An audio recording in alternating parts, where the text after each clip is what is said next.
ఇంతకీ నీకు పెళ్ళికి వెళ్ళింది అన్నావు కదా, నీకు వచ్చే వాళ్ళ పేరు చెప్పు ఒకసారి.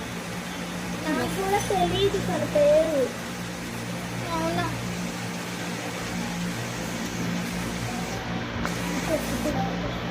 ఫోటో ఏమైనా ఉందా మీ అక్కకి పెళ్ళి కొడుకుది?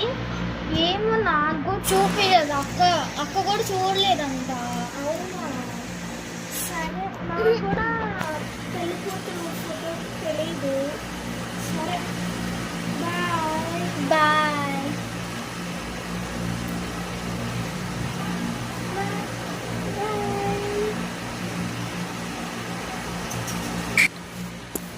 అయినా మా అక్క ఎందుకు వస్తుంది? లేదు, వేరే వాళ్ళు వస్తారులే మా అక్కకి. సర్లే.